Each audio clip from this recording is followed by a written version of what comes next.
Various Naga National Political groups observe Naga's 74th Independence Day today.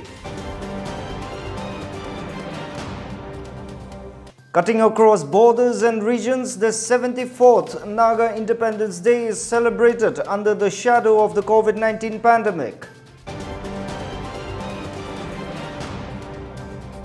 And Nagaland sees a surge in COVID-19 cases with a total of 154 fresh cases reported today. Kohima and Dimapur reports majority of the cases. Well, those were the headlines. We now take you to our top stories. Various Naga National Political groups today observed its 74th Independence Day. Greeting the Nagas on the occasion, NSCN-IM General Secretary T.H. Muiva said as mandated, a negotiating team led by him had a series of talks with representatives of the Government of India from the position of our unique history. He said it took a long time for the group to make the Indian leaders understand and admit that the unique history of the Nagas is. Muiva said the Indian negotiators acknowledged that the Nagas have the history of sovereign independence and that they were all well informed of the historical fact that the Nagas have neither been a party to the Union of India nor to that of Burma. He said after 30 years of armed confrontations, the Indian military, generals and political leaders stated, military solution is not possible, it is not law and order problem of India, the Naga problem is political, which calls for a political situation. Thereafter, the General Secretary said after a series of intense discussions basing on the principle of the proposed coexistence and shared sovereignty, the framework agreement was arrived at and officially signed on the 3rd of August 2015. Nonetheless, taking the sovereign right of the Nagas and the security and commercial interests of India into account, we have condensed our discussions to the mutually agreed framework agreement and worked out competencies to be finalized. Indeed, the Nagas are for a political solution, the NSCN-IM leader stated. On the occasion, he reiterated that the Naga people stands in solidarity with the struggling, unrepresented nations and peoples around the world. In his message on the occasion of the 74th Independence Day, General Secretary GPR and NSCN N. Kitovi Jimomi said, today, every Naga knows who we are and how our people sacrificed and suffered in the bitter past for more than 5 decades. The General Secretary said, past must help the Nagas move forward, not drag the Nagas into abyss. He said it is time to collectively plan a better future for our younger generation. Honorable and acceptable Indo-Naga political solution is the only answer, he added. Jimomi also said that on 17th of November 2017, the Working Committee, NNPGs and Government of India, to which the GPR and NSCN is an integral partner, signed the agreed position which entrenched the political and historical rights of the Nagas to self-determine their future in consonance with their distinct identity. It was agreed that the Nagas and Indians would work out the details of a relationship based on inclusive, enduring peaceful coexistence with due regard to contemporary political realities. Jimomi said that based on the agreed principle, all the contentious issues have been negotiated and resolved in principle. We have touched, negotiated, sorted out and documented all negotiated points for posterity, he said. He acknowledged the leadership of the Prime Minister of India, Narendra Modi, who showed genuine commitment and urgency to resolve the protracted political conflict and entrusted Government of India interlocutor in the Indo-Naga political talks, R.N. Ravi, to sign the historic agreed position with Working Committee NNPGs representing the Nagas on 17th November 2017.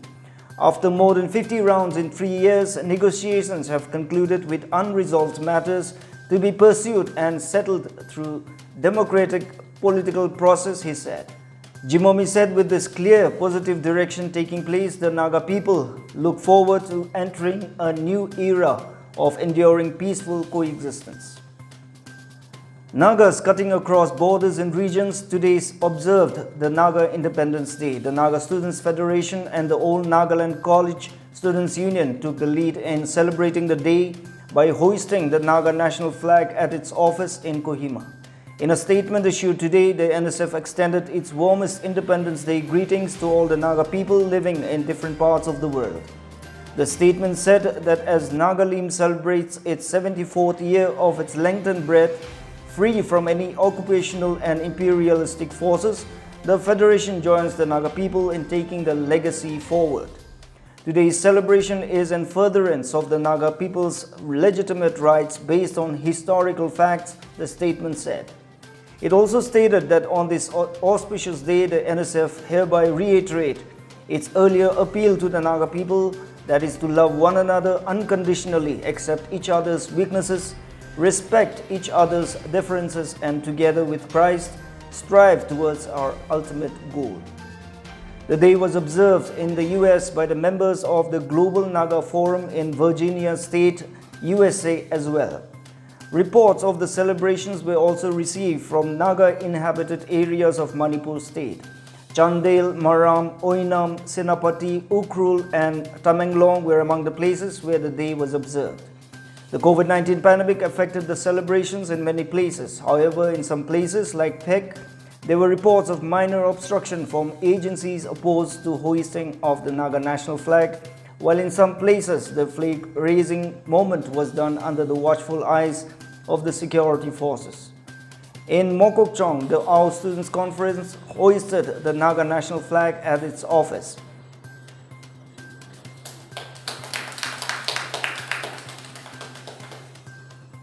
The Angami Students' Union also hoisted the flag at its office in Kohima. The 14th of August 1947, the foundation of our people was laid. I stand true and committed to that vision. Kugnalim. All the federating units under the NSF celebrated the day in their respective jurisdictions. According to the pictures received from the NSF, reports of the celebration also came in from Nagas in Myanmar, where the Makuri Naga Youth Federation observed the day in that country. In Zunaboto, the All Sumi Students Union SKK observed the 74th Naga Independence Day at its office at Project Colony this morning. The program began with the welcome address by Bokalu V. Jimo, General Secretary SKK. Bokalu said that they as students were very much privileged to be part of the Naga peace process. He added that students' leaders plays a very important role in the society and this was among them.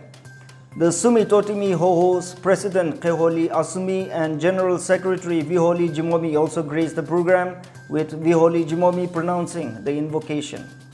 Viholi Jimomi lauded the All Sumi Students Union for the constant support and coordination towards Sumi Totimi Hoho and the society in general, and also for having the courage to observe the event, especially at this juncture when the Indian government has imposed the AFSPA.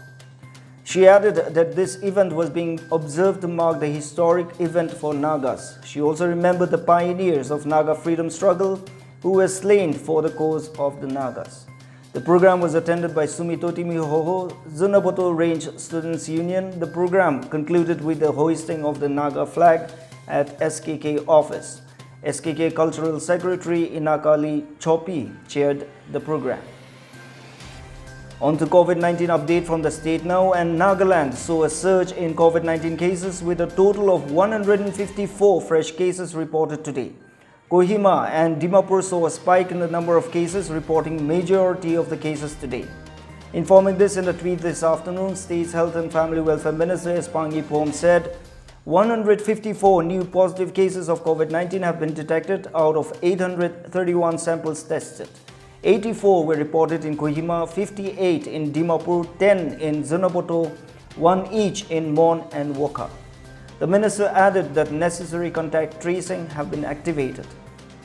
Dimapur continues to remain the worst hit district in terms of the total positive cases reported. Today's addition of 58 fresh cases in Dimapur takes the district's tally to 1,718. 412 persons have recovered, 8 deaths have been reported, 2 have migrated, and active cases stand at 1,293.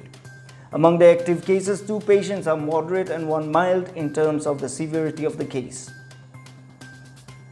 State capital Kohima saw yet another spike in the number of cases, with 84 more new cases being added to its tally. This is the second highest cases reported in the month after the district reported 104 cases on 10th of this month. Since July 23rd, the district has so far reported 652 cases. An addition of 84 fresh cases takes Kohima's tally of total positive cases to 869. 221 persons have recovered with 646 active cases. 2 persons have migrated from the district. 10 fresh cases from Zunaboto takes the district's tally of positive cases to 91. The fresh cases were reported from among the traced contacts under Pugapoto subdivision. CMO Zunaboto Dr. Akaho Sema said that out of the 10 positive cases reported today, 6 were from the frontline workers and 4 were civilians. He said the results were from the 41 samples that were sent to BSL-3 lab for confirmatory tests, out of which 19 results were received today. 9 out of the 19 tests returned negative, while 10 turned out to be COVID-19 positive. The CMO said that the results for 22 samples were awaited. Dr. Akaho further disclosed that all the positive patients have been kept under COVID care and some under home isolation at Pugapoto. A total of 16 patients have recovered and active cases in that district stand at 75. An addition of 1 more case in Mon takes the district's tally of positive cases to 261. 145 persons have recovered from the infection and there are now 116 active cases in the district. All active cases are asymptomatic. In Wokha, total positive cases reached 18 with 8 persons recovered. Active cases in the district stand at 10. 1 patient is moderate in terms of the severity of the case. The state's tally of positive cases now stand at 3,322. Recoveries at 1,139. 7 deaths have been reported, 6 have migrated, and active cases stand at 2,169. Meanwhile, advisor for Horticulture and Border Affairs Mathang Kithan tweeted to inform that he has tested negative for COVID-19. The advisor said that after 14 days of rest and care in isolation, he is healthier and stronger and now raring to go back to work. He praised God for the healing. He also expressed his heartfelt thanks to all who wished him and prayed for his speedy recovery. The advisor was tested positive of COVID-19 on 29th of last month. Approving the gradual reopening of shops under Dimapur district as recommended by subcommittee headed by Dimapur Municipal Council Administrator Albert Izang, the District Task Force Dimapur has agreed to allow opening of all categories of shops from August 17. According to a DIPR report, DTF members at an emergency meeting convened by Deputy Commissioner Dimapur Rajesh Soundarajan yesterday, however, decided to close all shops every Wednesday. DMC administrator told the members that the subcommittee, after thorough deliberations, considered the suggestion from various quarters and drew a plan so as to avoid overcrowding in the markets. At the meeting, CMO Dimapur Dr. Merinlinla Senlem emphasized on the need for sensitizing the village bodies on the issue of keeping asymptomatic COVID cases at home so the COVID care centers could be reserved for serious COVID cases. CMO Dimapur also informed that non-COVID center would be activated within a day or 2 for treating non-COVID patients. MS Dimapur Dr. Kuvedei Theo also informed that 1 OT for COVID positive patients and other OT designated for non-COVID patients would be activated within a couple of days. Any serious patients who come to the hospital would not be turned down, Dr. Theo assured. That's all we have time for in this edition of News Broadcast. Do subscribe to us on YouTube channel and also follow us on Facebook and Twitter as well. And stay updated with the latest from across the world, the country, the region, and from the state as well. Meanwhile, stay safe, practice safe health hygiene, and maintain social distancing wherever you are. But most importantly, take good care of yourself and your loved ones. Thanks for watching.